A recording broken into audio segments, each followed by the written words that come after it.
इस वक्त जो सूरत हाल है उसमें हमें यही नज़र आ रहा है। डॉक्टर रिजवान साहब आपकी जानिब भी आएंगे और आपके जवाब का हम मुंतज़िर हैं कि आप बात कर रहे थे कि इस वक्त अमेरिका सुपर पावर नहीं रहा, ग्रेटर इसराइल का ख्वाब धुंधला नज़र आ रहा है। क्या इन सब चीज़ों का क्रेडिट हम ईरान की भरपूर दिफाई सलाहियतों को दे सकते हैं? देखिए हुमा, मैं वहीं से शुरू करूंगा। आपने मुझसे सवाल जो पूछा था वो ये था कि क्या अभी अमेरिका सुपर पावर नहीं रहेगा, तो उसमें मैंने कहा था कि हाँ, अगले 5-6 सालों में, बिकॉज मैंने चाइना का हवाला दिया, कुछ ऐसे इंडिकेटर्स हैं। जी। देखें, अमेरिका ने जब सोवियत यूनियन के साथ जंग किए, जैसे कोल्ड वॉर के नाम से कहते हैं ना, वो 1945 से लेकर 1991 में वो खत्म होगी, क्योंकि सोवियत यूनियन टूट गया। बिल्कुल। अब उसमें क्या हुआ कि सोवियत यूनियन के साथ जंग कोई नहीं हुई, प्रॉक्सीज होती रही है, ठीक है, लेकिन सोवियत की इकोनॉमी सस्टेन नहीं कर पाई, सोवियत का इंटरनल सिस्टम सस्टेन नहीं कर पाया, सोवियत के इंटरनल जो लोग थे वो सस्टेन नहीं कर पाए। तो अमेरिका ने जितनी जंगें कर छोड़ी हैं तारीख में, मेरा ख्याल, मुझे यूं लगता है कि ये जंग थी जो अमेरिका की आखिरी जंग थी। इसके बाद अमेरिका जंग नहीं करेगा। ठीक। अमेरिका वर्बली, वो जो मैं समझता हूँ चाइना को भी तसल्ली आ गई कि जो वो कोशिश कर रहे थे ना इंडो पैसिफिक स्ट्रेटजी ड्राफ्ट करके, तो उसमें अभी आप कहते हैं ईरान की सलाहियत, जो दफाई सलाहियत है, इसमें तो कोई शक नहीं रह गया। क्योंकि जब भी अमेरिका ने अपनी वो जो प्रेस ब्रीफिंग की है, उसमें कहा हमने उनकी नेवल सलाहियत खत्म कर दी है, उनका एयर डिफेंस सिस्टम उड़ा दिया। उसके बाद फिर भी खबरें आती रही, अमेरिकन प्लेन गिर गए, अमेरिका का जो बेसिस तबाह हो गई, अमेरिका वॉरशिप्स को नुकसान हुआ। तो इसका मतलब ये था, क्योंकि जंग में ये नैरेटिव बिल्ड किया जाता होता है और ईरान ने अपनी सलाहियत को भरपूर तरीके से मनवाया है। एक चीज जिसको अमेरिका ने मिस कैलकुलेशन किया है, वो मुझे, I think the student of defence as well, I do understand कि जिसके ऊपर ईरान ने शुरू से वॉर गेमिंग की है वो स्ट्रेट ऑफ होर्मुज थी, और अमेरिका ने उस चीज को मेरा ख्याल अंडरस्टैंड नहीं किया। और उस ईरान की सलाहियत को बिल्कुल मैं इस चीज को मानता हूं, उन्होंने मनवा लिया, डिस्पाइट उनकी मिलिट्री और उनकी पॉलिटिकल क्यादत को शहीद कर दिया। उसके बावजूद वो खड़े रहे और आज भी खड़े हुए, और विदाउट एनीवन एल्स, कोई सपोर्ट नहीं है, कोई इत्तेहादी नहीं है, अकेले खड़े हुए। तो कोई शक नहीं। लास्ट एक कमेंट इस पे, अमेरिकन जो पावर है, जरूर जरूर। अमेरिकन पावर तब तक है जब तक डॉलर है। डॉक्टर वजीर से आपने पूछा, जब डॉलर खत्म हो जाता है तो मेरा ख्याल है अमेरिकन इकोनॉमी ऐसे श्रिंक होगी, no one can imagine. Sir, और वो आपको आने वाले वक्त क्या इंडिकेट कर रहा है? क्या वाकई ऐसा होगा कि अब करेंसी रिजीम आएगा? रिजीम चेंज वो तो नहीं आ सका, क्या करेंसी रिजीम चेंज आएगा? करेंसी रिजीम डेफिनेटली आएगा। कहते हैं there is nothing permanent but change itself is permanent. तो अमेरिकन कोई वो इस चीज को लेकर तो नहीं है, सारी जिंदगी उन्होंने सारी दुनिया में इसमें हमेशा रहना है। तो मेरा ख्याल है जो ये इंडिकेटर्स हैं, हम तो स्टूडेंट हैं इंटरनेशनल पॉलिटिक्स के, इसके नाते हम ये समझते हैं जो इंडिकेटर्स शुरू हो गए अमेरिकन। अब जो है ट्रेड में आप देखें, अफ्रीका में अमेरिका की नहीं है, लैटिन अमेरिका में अमेरिका की नहीं, ईस्ट एशिया में अमेरिका यूरोप और चाइना और इटसेल्फ बड़े बड़े मुल्कों पे खड़ा, जबकि चाइना ने दुनिया में जाल बिछा लिया अपना ट्रेड का नेटवर्क। अब देखें ट्रेड के बेस पे चलेगी। सेकेंडली क्या है, लेजिटिमेसी, अमेरिकन पावर को लेजिटिमेसी खत्म होगी। वो इसलिए खत्म होगी, अमेरिका को कोई भी नहीं चाहेगा कि अमेरिका वहां पे जाए, उनके मामलात में दखल अंदाजी करे, फैसले करे। चाइना की नॉन इंटरफेरेंस की पॉलिसी हमेशा चलेगी, क्योंकि हर मुल्क चाहता है। तीसरी बात है कि अमेरिकन जो पावर उन्होंने प्रोजेक्शन की हुई है वो अननेसेसरी है दुनिया में। दुनिया में कोई भी नहीं चाहता इनके बहरी बेड़े ईस्ट से लेकर वेस्ट तक, नॉर्थ से लेकर साउथ तक खड़े रहें। तो मैं ये समझ, मुझे ये इंडिकेटर्स नजर आ रहे हैं कि अगले 5 नहीं तो 10 सालों के अंदर ये सारा श्रिंक हो जाएगा। क्योंकि अंदर जो लोग होमलेस बैठे हुए हैं, जिनके पास घर नहीं है, हेल्थ केयर नहीं है, जिनके पास असल मामला, महंगाई हो गई है, घर नहीं है, वो कहते हैं जनाब हमें हमारा भी कुछ करें। तो ये जो पैसा डिफेंस पे अननेसेसरी खर्च हो रहा है, तो उनकी फलाह पे खर्च होना चाहिए। ठीक है, बड़ी अहम बात आपने की है। मैं वजिया साहिबा की जानिब बढ़ना चाहूंगी। डॉक्टर साहिबा, अभी हम जिन चीजों का अहाता कर रहे थे या जिनको डिस्कस कर रहे थे, उनमें अमेरिका का वो हेजमोनिक एटीट्यूड है जो कि अब हमें आगे नजर नहीं आएगा फ्यूचर में। मिडिल ईस्ट का स्टांस यहाँ पे डिस्कस करना बहुत जरूरी है। आप क्या देख रही हैं आने वाले वक्त में, क्या मिडिल ईस्ट मजीद ट्रस्ट करेगा अमेरिका पे? ये बड़ा मुश्किल सवाल है और इसका असल जवाब आपको वक्त ही देगा।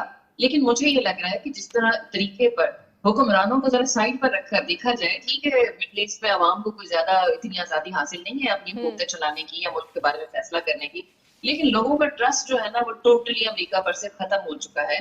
और ये जो यहाँ के जो हुक्मरान है, अरब हुक्मरान, ये भी मेरा ख्याल है कि आपने देखा कि सऊदी अरब ने पाकिस्तान के साथ दफाई मुआहदा किया, कतर के बारे में खबरें आ रही हैं, एक दो और ममालिक के बारे में बात की जा रही है कि वो भी पाकिस्तान के साथ जो है एक डिफेंस पैक्ट में आने के लिए बिल्कुल तैयार है। और मौजूदा जंग की वजह से उसमें शायद कुछ डिलेज आ गए हैं।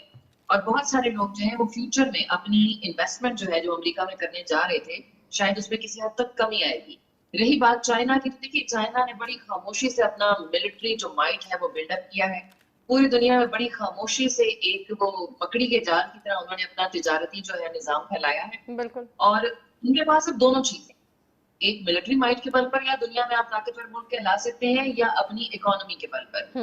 रहा अमेरिका, तो अमेरिका ट्रिलियंस ऑफ डॉलर का इंटरनली एंड एक्सटर्नली मकरूज है, और जबकि चाइना के पास दुनिया में सबसे ज्यादा सोने के जखायर है, दुनिया में सबसे ज्यादा डॉलर्स के जखायर चाइना के पास है। तो इस मामले में मैं नहीं समझती कि चाइना को जो है शिकस्त देने का फिलवक्त कोई सोच भी सकता है, जितनी खामोशी से आगे बढ़े हैं वो। और उनकी मिलिट्री माइट को ठीक है उन्होंने टेस्ट नहीं किया, लेकिन जो मौजूदा जंग हुई थी पाकिस्तान और भारत के बीच, उसमें जो कुछ चाइनीज टेक्नोलॉजी ने पाकिस्तानियों के हाथ में कमाल दिखाया है, उससे पूरी दुनिया पे चाइना की मिलिट्री माइट का भट्टा बैठ गया है। बिल्कुल। तो मेरा नहीं ख्याल कोई मुल्क जो है वो ये समझेगा कि वो चाइना को मिलिटरली या इकोनॉमिकली जो है वो किसी तरीके पे नीचा दिखा सके, ये पॉसिबल नजर नहीं आता। यकीनन ऐसा ही है। डॉक्टर साहब, जिस तरह से हम बात कर रहे हैं, मैं जरा डॉक्टर रिजवान साहब से भी ये बात करना चाहूंगी। सर, आपकी नजर में इस वक्त मिडिल ईस्ट का स्टांस क्या है? कतर ने गो के सिफारती सतह पे बड़ी कामयाब पॉलिसी अपनाई और मुज़ाकरात में भी उनका अहम किरदार हमें नजर आया, लेकिन अभी भी वो अमेरिकन बहरी बेड़ों की जब हम बात करते हैं, उनकी एग्जिस्टेंस की बात करते हैं, आने वाला वक्त क्या इंडिकेट कर रहा है सर इस हवाले से? देखें बेसुमा, मुझे जो लगता है बहुत सह लिया इन ममालिक ने अमेरिका को मिलिट्री बेसिस प्रोवाइड करके, अमेरिका की मनमानियां सुन के करवा के। मुझे यूं लगता है कि यूएई को भी सबक मिल गया होगा कि उन्होंने अगर इस खित्ते में अमन में रहना है तो इसराइल को और अमेरिका को अपनी सरजमीन इस्तेमाल करने की इजाज़त ना दी जाए, स्पेशली वॉर टाइम्स के अंदर।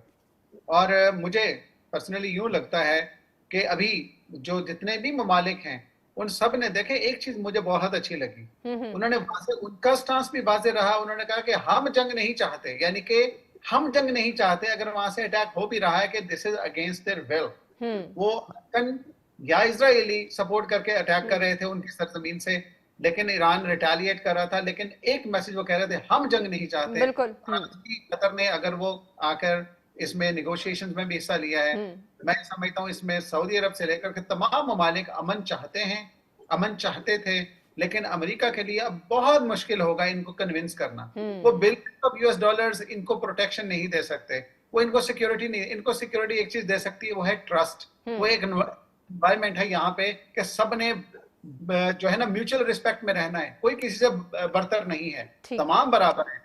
तो मेरा ख्याल है कि अब ये सबसे बड़ा चैलेंज अमेरिका के लिए है कि वो अपनी वहां पे बहाली कैसे करता है। इवन उनके सामने भी अमेरिकी में तबाह हो गया है, जब उनकी बेस तबाह हो गई तो इमेज कैसे बच गया। ठीक हो गया सर। आखिर में आते हैं पाकिस्तान के स्टांस पे। आप दोनों से मेरा यही सवाल होगा, पहले डॉक्टर साहब आपसे कर लेते हैं, फिर डॉक्टर साहिबा की जानिब बढ़ेंगे। पाकिस्तान का स्टांस आने वाले वक्त में कितना स्ट्रांग देख रहे हैं, और इन तमाम तर चीज़ों का ये मुज़ाकराती अमल में शरीक होना और कामयाबी के साथ एक कामयाब सिफारतकारी को आगे लेकर चलना, और यूं कहा जा रहा है ग्लोबली तो ये भी डिस्कस हो रहा है कि पाकिस्तान ने तीसरी आलमी जंग को रुकवा दिया, इन सब का क्या इकोनॉमिकल बेनिफिट भी पाकिस्तान ले सकता है आने वाले वक्त में? पहले डॉक्टर वजीहा ने कहा मुश्किल सवाल है, मैं कहता हूँ मुश्किल सवाल है। हमें सफारती बहुत पजीराई मिली, हमें मिलिटरीली बहुत पजीराई मिली, स्पेशली इंडिया के सिंदूर ऑपरेशन के बाद। अब हमें सफारती मिली, और अब आती है इकोनॉमी की बात। तो इकोनॉमी की बात मैं कहता हूँ कि हुमा साहिबा, हमें जब तक exports is just export led economy नहीं बनती, मेरा ख्याल है कि तब तक पाकिस्तान को शायद वो फायदे हासिल नहीं हो सकते जिसका हम सोचते हैं। क्योंकि मैं समझता हूँ दुनिया में जितने से छोटा मुल्क भी है ना, चाहे वो सिंगापुर है या फिर कोई भी, मैं मतलब अगेन कोरिया है, वहां पे एक्सपोर्ट्स हो रही हैं, चीजें बन के चली जाती हैं। आपके जब दोस्तों के साथ अच्छे ताल्लुकात होते हैं, वो आपको स्पेशल स्टेटस दे देते हैं, टैक्स फ्री कर देते हैं, कहते हैं आप आए यहाँ पे आके इन्वेस्ट करें, आपकी कंपनीज आए, उनको इंसेंटिव दे देते हैं। तो तब हमारी इकोनॉमी थ्राइव करेगी। अगर एक्सपोर्ट्स नहीं है, एक्सपोर्ट लेड इकोनॉमी नहीं है, तो इकोनॉमी तो चल जाएगी लेकिन वो सस्टेनेबिलिटी नहीं रहती। यकीनन ऐसा ही है। डॉक्टर वजीहा क्या कहना चाहेंगी इस हवाले से?